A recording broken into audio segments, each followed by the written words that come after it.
Hello and welcome to Agora. My name is Travis Cochran, and today I have the great pleasure to be sitting with Holly Eskew. Holly, how are you doing? I'm doing well, and you? Doing well. So, Holly, after just witnessing your great live art performance today, what actually made you go from functional art to performance art?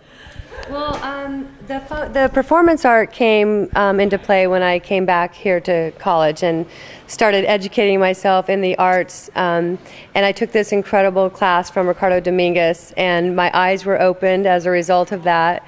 And through a series of performances that I did while taking his class, I really fell in love with the act of being able to express yourself immediately and having that interaction with the audience and getting that feedback right away from, an audience, as opposed to, working forever in your studio all by yourself behind locked doors, and then, presenting it in a gallery where you're really removed from that interaction, from, feedback from the public in general. So my desire to do more performance art really resulted, or stemmed, I should say, from the first few times that I have ever done performance art. So you say like Dominguez and other professors played a huge role in like opening your eyes in a sense to becoming more lean towards the performance arts?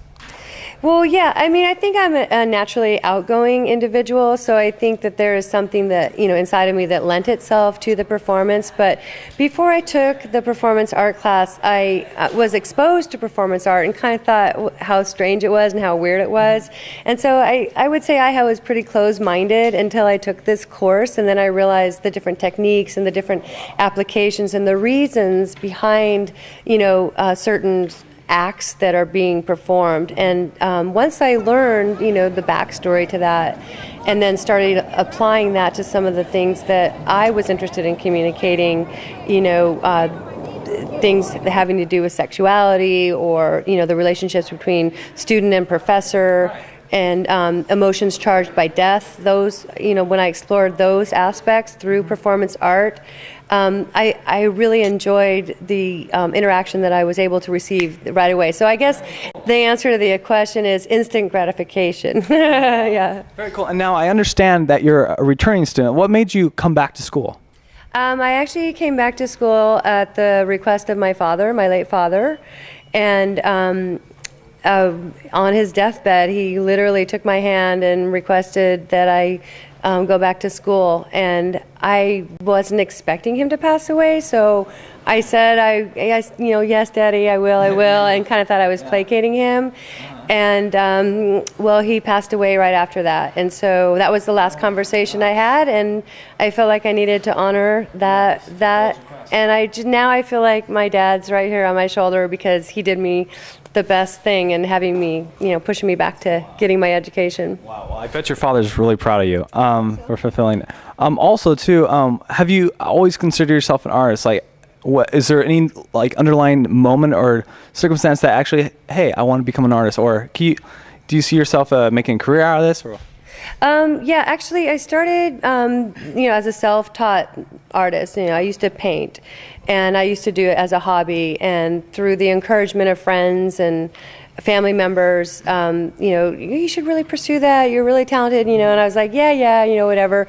And it wasn't until somebody that was doing interior decorating asked to purchase some of my artwork that I really realized that you could actually sell your artwork, But I had a really hard time letting go of my paintings because you work so long on your artwork that they become like your babies. So I decided the best way to do it would be to image my paintings onto greeting cards, photo albums, and gift wrap paper. And so I started a small company called Creative Hearts Incorporated. And so I got to keep my paintings, and then the public got to actually enjoy the images because I would image them on other products. And so that's how I started making a living as an artist. Wow, and so that started propelling you into the artistic world. Very, very cool. Also, too, would you consider yourself currently performance artist, or more the traditional paint, sculpture, all that? What would you consider yourself right now?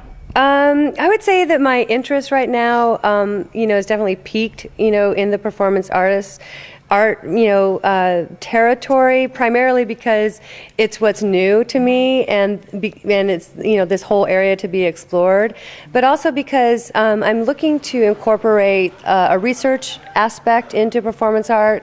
Looking to see if performance art is a viable, avenue to pursue in terms of a way to communicate. And so I would have to say that my interests right now are primarily in performance art, but I still enjoy getting my hands dirty. Okay, so you kind of like shifted over to the performance arts kind of. I have in a big way, yeah. Now, for in the future, what is it that you're working towards? Is there any particular things you have for the future, or where do you see yourself going? Well, when I started back at college, I thought that I would do something outside of art, so I started as pre-med, and then through a series of different events, I just realized that wasn't something that I could stomach, and so I found myself back into arts. And so it's been, as most people in college, we change our major a few times, and so I went through that. And if all else fails, I think that my degree will allow me to teach one day. But if, I don't see myself teaching immediately or anything like that. But I think that what the education will do for me is, in the art world, you have to be able to speak their language, and, the networking, system is pretty important as well. And so I think it will afford me a different level of acceptance in the art world as a result of coming from UCSD and getting my MFA and whatnot. Okay. Very good. Final thought I would like to make. I remember asking you previously, and other people do this too. They go to and they look at performance artists, people as weird or strange. How do you make a living to this? And he says, well, we do this kind of to live thing. What can you explain that kind of mindset? That is a little bit ephemeral, if I can use one of Ricardo Dominguez's words, because it's something that is a little bit unexplainable. A lot of times performance art is done without a camera, or sometimes, there's not even a large audience. So you do these acts, these performance acts, in a way to release something from inside of you. So when I'm saying, we don't do it for a living, we do it to live, it is something that allows you to search something inside of yourself, or make sense of this world in some abstract sort of a way. So that's what I find interesting. Well, Holly, thank you very much for the interview. We wish you the best of luck in the artistic world. And this was this segment of Agora. My name is Travis Cochran. Out.